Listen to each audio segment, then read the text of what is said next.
computer chip. Computer chips. Chip crisis. Semiconductors. Global semiconductor chip shortage. Cars, smartphones, consoles, almost everything we use today depends on them. A global shortage of semiconductors has shown how important they are to the global economy, and the US is determined to take control. But what happens when the supply suddenly dries up? The global chip crisis has brought industries to their knees. Why did the supply of chips collapse? Who is responsible for this? And how are we going to tackle these problems in the future? This is the topic of today's episode, so let's dive in. It's the worst week since September. Former President Trump reiterated his frustration that Taiwan cyclical and anticipatory sector within technologies. Really dialing back expectations. To understand the chip crisis, we first need to look at the origins of the microchip, an invention that revolutionized the world. Back in 1958, Jack Kilby at Texas Instruments built the first integrated circuit, a revolutionary step forward in technology. Not long after, Robert Noyce at Fairchild Semiconductor improved on the design and making it more practical. This innovation replaced the bulky, unreliable vacuum tubes of the past with efficient circuits. Kilby's work earned him a Nobel Prize, and Noyce went on to co-found Intel, a company that would become a giant in the chip industry. Today, the microchip has grown from a groundbreaking invention to the invisible force driving nearly every piece of technology. So, imagine a busy metropolis with roads, intersections, and traffic lights. And the microchip is like the traffic management system, ensuring everything moves in the right direction. Without it, everything would come to a standstill. But what makes this tiny invention so powerful? I mean, microchips are made from silicon, one of the most abundant materials on Earth. The process begins with a thin silicon wafer, which is treated with chemicals to etch millions of microscopic circuits onto its surface. These circuits are then layered and tested to create a functional chip. So let me break it down for you so we can all understand what we are talking about exactly here. A microchip is like a tiny engine for all the devices we rely on. It's a small piece of silicon, often no bigger than a coin, that contains millions of tiny circuits. These circuits process information and help devices function, from your smartphone to your car or even your washing machine. Microchips power modern life. The global chip market is projected to surpass 600 billion by 2024. Yet, despite its size, the industry cannot meet demand.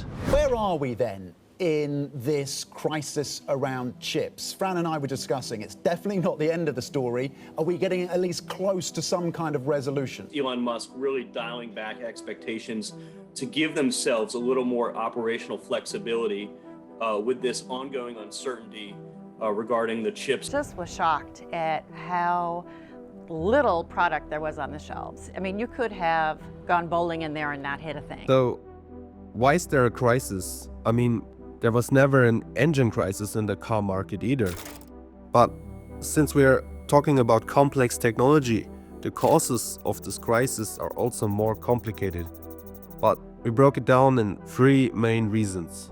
First, the pandemic. Fast-breaking developments in the coronavirus emergency in the US and around the world. In the past 2 weeks, the number of cases of COVID-19 outside China has increased 13-fold.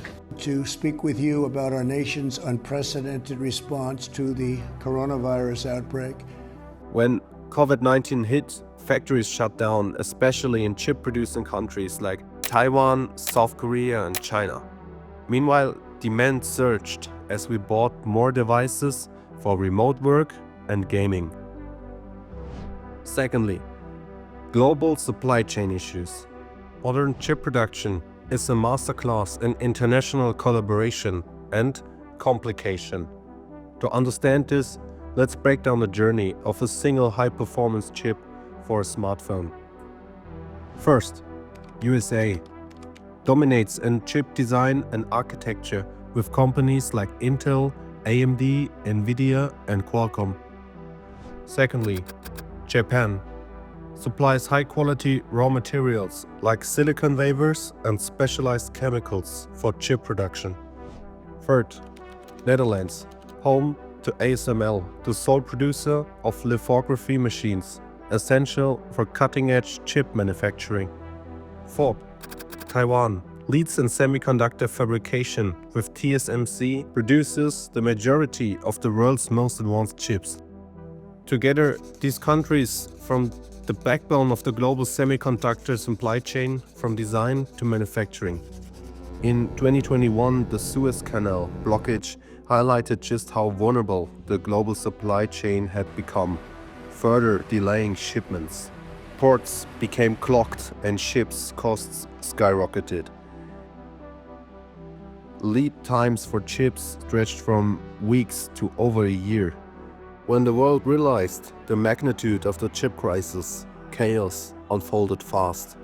The chip crisis has impacted almost every industry and probably every customer as well.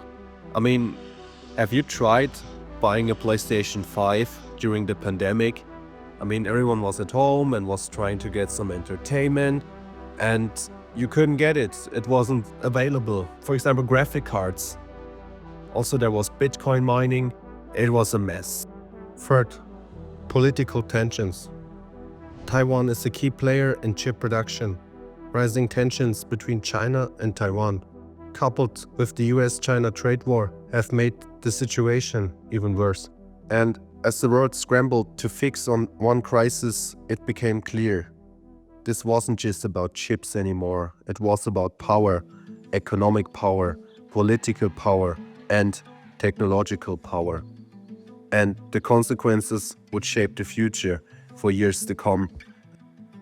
I have tremendous respect for President Xi. China has banned the export of some materials essential to the manufacturing of electronics and some military equipment to the U.S. I'm doing the same thing with China. We're going to tariff the hell out of them. The chip crisis shows us just how dependent the modern world is on these tiny yet essential components, or, as I explained earlier, these little engines that drive our electronics. Without them, industries grind to a halt. The big question remains, how do we reduce our dependency on a fragile global system without slowing progress? What do you think? Personally, I think we're not mature enough to keep up the global supply chain, since we are always fighting about territory or power. So that's it for today's, guys. Please let me know in the comments what you think about the video. Please let us know what we can do better next time. As you might can tell, we are new around the block. It's our second video now, so please stick around, give us a subscribe, like. As I said, let us know what we can do better next time. And I will see you around, guys. Thank you so much.